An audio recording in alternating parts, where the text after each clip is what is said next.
showing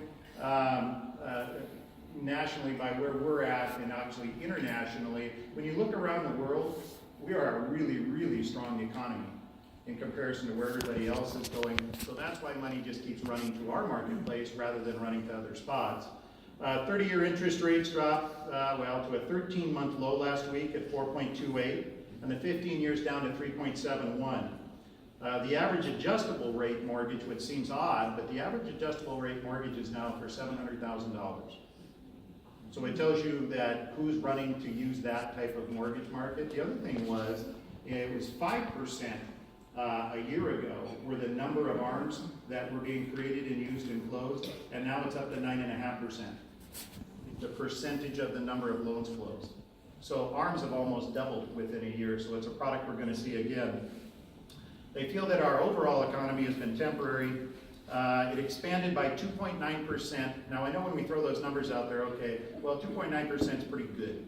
That's what I tell you about that. In 2018, and that happened, they felt mostly because of tax cuts and federal spending. So this year they figure about 2.1%, and what's really important is they feel that inflation is at about 1.8%, which is a good thing for us, and that should keep our interest rates about where they are. Let's keep moving on the interest rates. This I put in here, I hate to use the R word, because that's what they were using last year, so we'll call whether we were going to have one, maybe that was it. But it was important that we looked at what really happens when we have this R word. So 25% of all economists feel that we might have something in a small way in the back half of 2020. But again, there's all kinds of reasoning of why you might have it. It's the inverted curve thing that just happened this week on 10-year and 3-month and 6-month treasuries. And then every 8 years after a cycle, historically over the years, we've usually seen one which pushes us out to 2023 or 2024, if you want to use the historical one. But more importantly, you can see what happened during recessions, 73, 80, 81, 90, 91, 2001, 2008, 2010. Now, we all know that that one was a real estate recession. But you can see what happened to real estate prices during the other recessions we went through. We did not have a drop in pricing. We continued to function normally. This is, I think, important that we should chat a little bit about this because this kind of happened. Now, this is Vancouver, BC's pricing. Now, back in 2007, when we had that little bump in the market, remember it? Okay, good. So we had that little bump in the market that fell like 60%. And then at the same time, Vancouver kind of went, what's going on down there? What are those guys doing? And so they kind of paused for about 6 months, and then they took off again. So they've been sprinting the whole time we were falling. And so now, since about 2016, their prices have begun to fall and their inventory is starting to increase. So the Metro Vancouver area home prices fell 4.5% January to January to $780,000 of real money, not that pigeon money or whatever they have that they put on their front there. So, and it's down 8% from June of 2018 peak. So last year's sales fell to the lowest in 2 decades. New taxes, they're 20% foreign tax. Have you seen that? It was really unique. They were moving at 30% increase per year. Just crazy. So people were just buying product, obviously not even to use it. They felt that they had somewhere between 10 to 20,000 vacant homes that foreigners had purchased just for the opportunity to make an investment and then sit on them and sell them in a couple of years and obviously make an enormous amount of money off of their investment. So they came back at the marketplace and say, okay, this is too red hot and it's too easy and we don't have enough housing for our citizens. So they added a 15% foreign buyer's tax, to those of you that didn't know that. And so if I bought a house for $1 million, I wrote a check for $150,000 to the government when I closed. Amazing. It didn't work. If you can believe it, it didn't work. So then they raised it to 20. So now if I buy a $100 million house, I have to write a check for $200,000 to the British Columbia government. And now that started to seem to work, and it started to slow the market down. So you can see what's going on. That marketplace slowing is going to allow things to actually, money to kind of come back to our direction. There's a blank one. So we'll...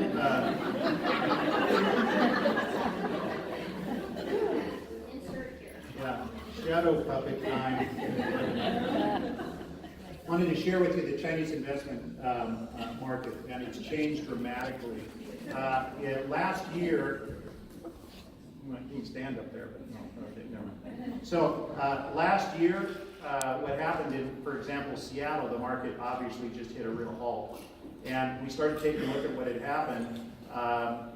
Over 50% of all the infill new construction in King County was an Asian or Chinese buyer.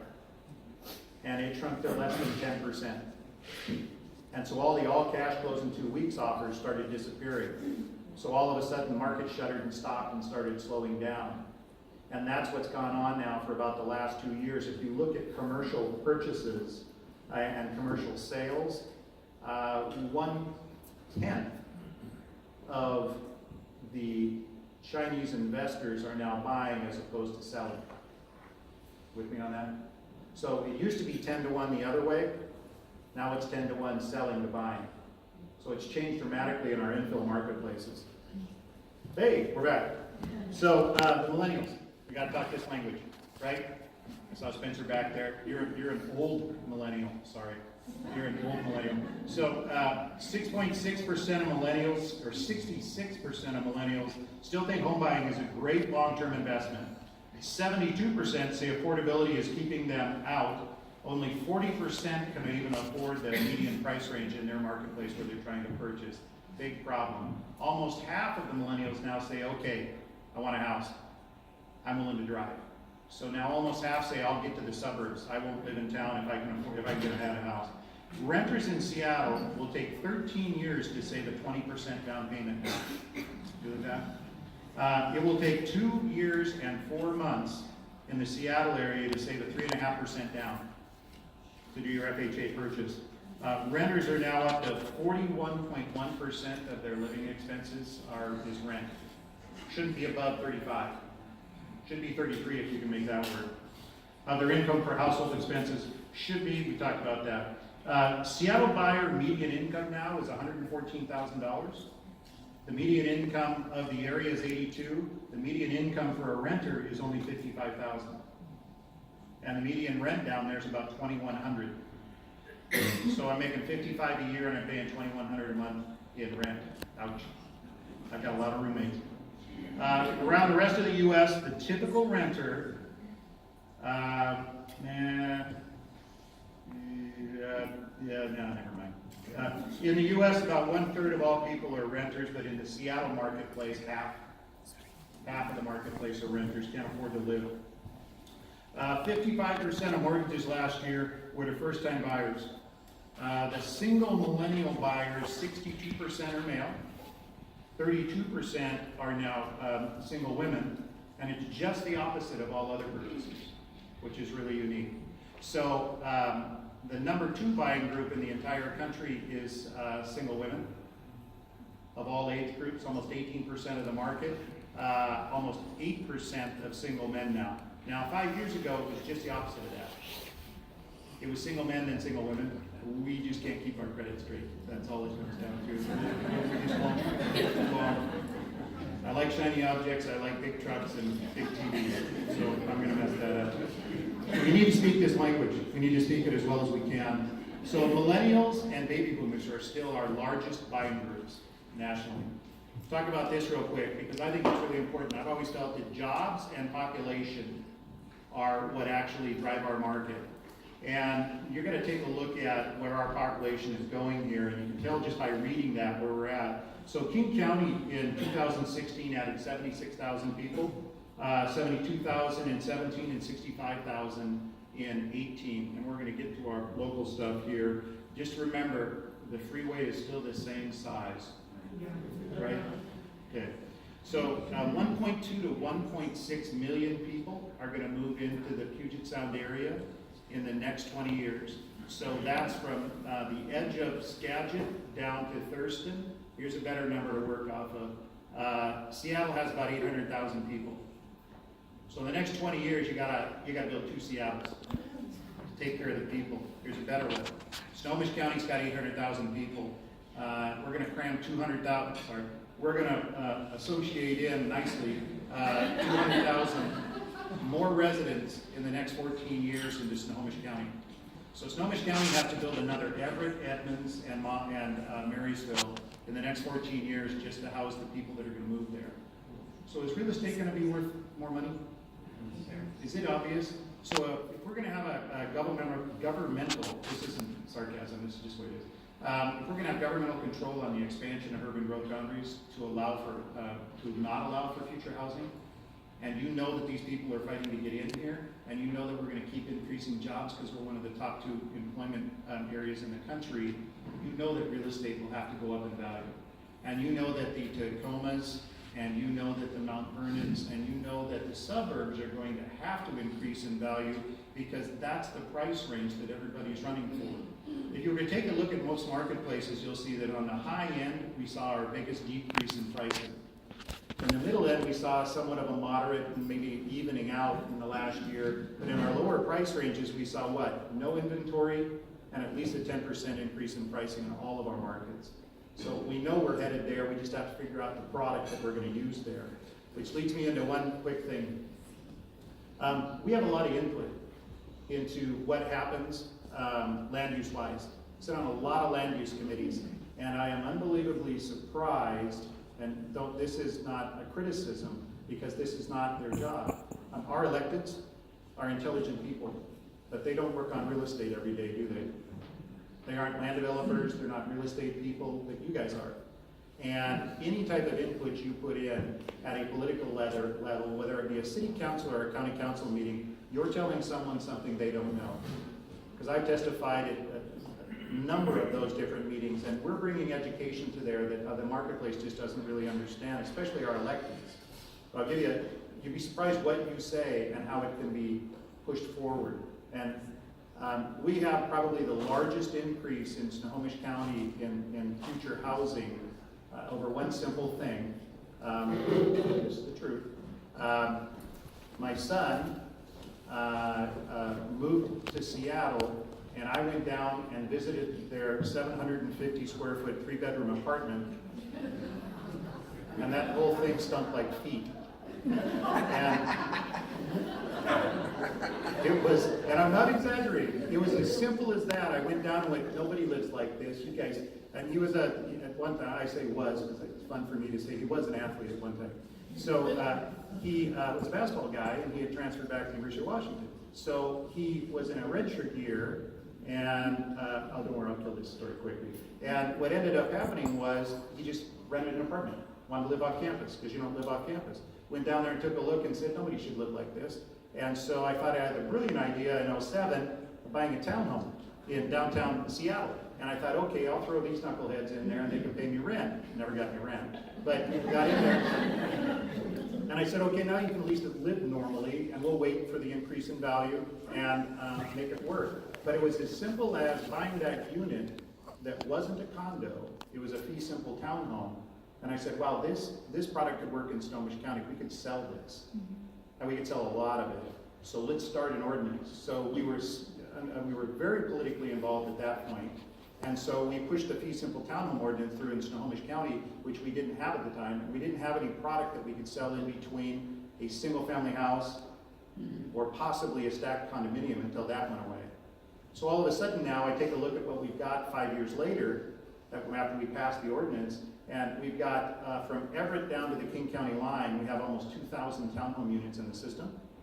And we only have 1,500 single-family homes because we can't find enough single-family land. So it was as simple as his place smelling like feet that made me think, we got to do something about this. This is a great product, and bought something and figured it out. The same thing goes here. I take a look at like Mount Vernon, and I take a look at Cedro, or I take a look at Burlington, and we've passed an ordinance in a few different counties now where we've taken a single-family lot and just said, okay, you're not going to do a lot of large changes. We know politically you're not going to move out those urban growth boundaries. What we do know you can do is you can help us kind of expand on infill. So we took their single family ordinance where it just said maybe you're an R8,000 square foot lot, and we said, hey, how about just do this for us? If we have the minimum lot size for a single family lot, let us put a duplex on that. Still with me? So we can literally double the amount of housing on a single family lot, but only do it in the form of a duplex. And since we're all about for sale housing, I said, well, how about this? Then we'll condo the duplex.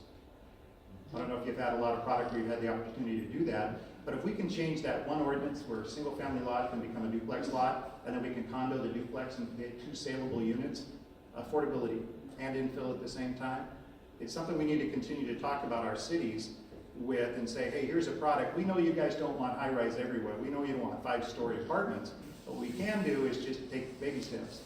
And that one small step is going to create, I think, this year, almost 200 condominium units in Snohomish County. Just that one change on that ordinance. It's an ordinance that anybody can do, and it's something we should think about. Okay, we'll get back on track. So now we're going to talk about Skagit County and where we're headed. The positive thing for us here is you can take a look at our growth up to almost 125,000. We'll look a little closer at it. But you can see in the last year we added over 2,000 people. And when you take a look at employment and growth, those two things, and they have a factoring you use for employment and growth on how many new homes that it qualifies. So that 2,000 creates somewhere near close to 100 new homes that are necessary in this marketplace. And the employment jobs that we're talking about help us create again about another 100 jobs. So let's just keep moving. This is obviously our population that we put. That's a big deal. I don't know if you think so, but that is a really big deal, adding that kind of population to our marketplace, about a 1.8% increase in population. This one's kind of, I show you this just because it's kind of hard to believe. So this is the number of new homes that we've built since 2010. It's under 2,000, right? This population, 120-some thousand people. This is 1940 to 1949. That's when Marty started entitled. So we built 2,200 homes in Skagit County in 1940 to 1949. We're building less now, 70 years later. We need more housing. It's obvious. That's one of the statistics I wanted to make sure we had an opportunity to look at. I'm hoping that some of the nationals that come in here will make a stronger commitment and stay. This one here, this is really an anomaly as well. The majority of marketplaces are about 36 years old. And I know it doesn't sound like much, but 5 to 6 years difference is a big difference. And I'll show you where this is really different. There we go. So the number one age group is 65 to 74. Your age group is right behind it. Okay. So number 2 age group is 45 to 54. Number 3 age group is 35 to 44. I've never seen that before unless I was, and don't mean this in a bad way, unless this was Sun City. But that's actually a good thing. You can take a look at the number of 55 and older housing we've created, and that people move up here to spend their days, which is a great thing for the community as well. Number 4 age group is 25 to 34. So our 4 largest age groups are in the sweet spot for home buying and selling. Largest group of housing units by year built, we just talked about that, and then what we are comparing to ourselves. Now, housing units include apartments, so it's not just single family housing we're talking about. And I think on this one, 50% are paying $500 to $1,000 in rent per month. 35% are paying $1,000 to $1,500 a month. Sorry, it's time for a rent increase. That's coming around the corner as well. And you can tell down here, 46,000 units. 31 are owner occupied, 14 are renter occupied, which is a little bit unique for the market as well. So Whatcom I want to show real quickly. 221, 36.8 years old is our average age. About 34,000 are seniors, the 5th largest group. Number 1 age group is the 25 to 34. Got out of college, parents don't want them back, stayed up there, tried to find a job. One of the weirdest things, I didn't give you the statistic, but 25% of all first-time home buyers, they move from their parents' home to buy a home. That's the largest in the history of the U.S. 1 out of 4 were staying with their parents. Number 2 age group, 45 to 54 is 27,000. Best 2 home buying groups, absolutely. 20 to 54, 104,000 up in Whatcom. 58.6% of single females rent, 53.7% of single males rent. And actually the single males is larger, it's just they're hanging out at the single females so they don't so we don't have to pay rent. I got a big car payment, truck payment, sorry. 81.4% of married own a home. It almost feels like that if I hang out at the church, that's my best opportunity for a seller. I'm working Christian mingle, I'll find a buyer. 3 out of 4 of my clients, are call me a stalker. Actually, I think that's what number 9 county in Washington. So, job growth. Let's go there real quick. Snoqualmie has about 300,000 jobs, 430,000 workers. Snohomish County has 150 to 60,000 commuter trips a day into King County. That's how many people are driving back and forth. There's 1.5 million jobs now in King County. They added 44,000 jobs just in 1 year, and that's a 3.1% increase. That's a huge increase. Here's another one. Washington's 55 and older population. We should average about 12% of all of our workforce should be 55 and older. It's now 22%. I think our real estate went down in value. We're going to work a little longer now. So almost double of what the average should be is now we're working longer. There's 7 million job postings right now around the entire country and 6 million unemployed people. I kind of feel like you go, hey, there's a job over there. We'll talk about our local market here real quick. Whatcom County, 2018, employed increased by 3,900 people in 1 year. It's up to 114,000 and only 1,900 unemployed. Total jobs were up 2,700. That's almost 3% increase in employment. Skagit increased by over 2,000.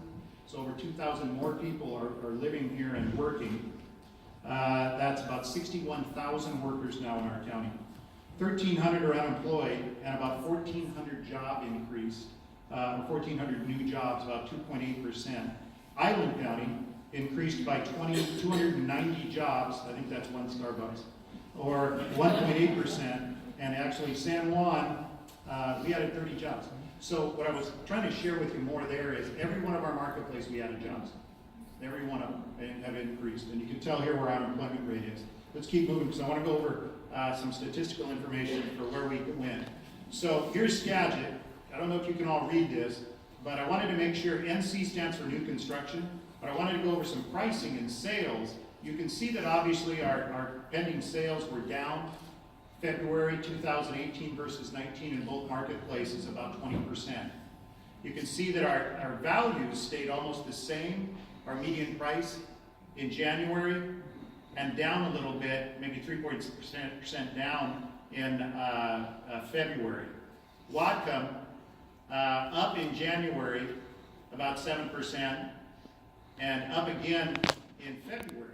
And Whatcom really acted differently than a lot of the marketplaces. They didn't see the same things that were going on down in central Puget Sound. And if we take a look at listings, total active listings, 261, 298 in Skagit, 262, 305. We've moved up, but it really hasn't changed us that much. We're about 2.8 months supply. That's still under where we need to be. You obviously know that. It would really be nice if we could build more homes. It really would be a positive thing if each community, every community has a need for new construction. We're just not getting it there fast enough. Now you can see in Skagit, our next one around, our pending sales median price is $375. So you're gonna see another increase over the next couple months in your median price. We keep going. Island, I want to get Island here real quick. Actives, up about 30%, 20 to 30%. Actives up about 20 to 30%. Obviously, pendings are down about 20%, but you can see that we're still up in value. When you go January to January and February to February, didn't take that same hit that some of the other ones did. Snohomish on their pendings, we're up to 499,000, even though we're 475 on a median. King County's up to 655 again. So they took that big hit, rolled through it, and now they're back to the same price they were. I'm going to just give you this one. I didn't want to do Whatcom as much as I just wanted to show you. There were some marketplaces in Whatcom where if you take a look at last year when we supposedly spiked and then fell, They didn't read the paper. They just kept going. I mean, I'm in the Meridian area and I'm up to 640. I was in Bellingham and I didn't decrease, I actually increased over the spike. So my high was August, my high was December, my high was October. It was just one of the oddest numbers I've seen in a long time, that their highs were way after everybody else's. Skagit, let's take a look right here. So we can see that we kind of went the opposite way. Anacortes got up to 443, up to 564. Holy cow.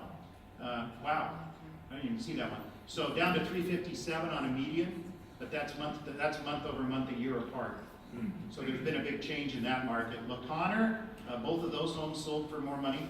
Burlington.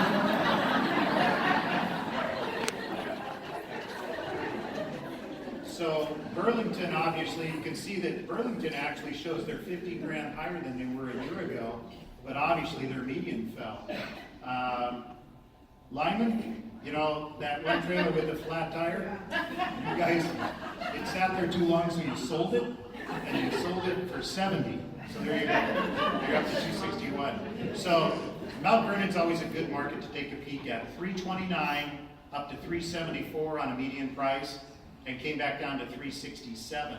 But that's a great number to hang around. Fought the battle, made it through, and still stayed above the number we were at before. Keep going here to get through this. Island, I wanted to make sure I touched on Island as well. You can see Camino Island. You can see South Whitby. You can see Central Whitby. Still took a little bit down. And you can see North Whitby. North Whitby's actually up, 319, 335, 329.5. Now remember last year we talked, and again we're going to get here, we talked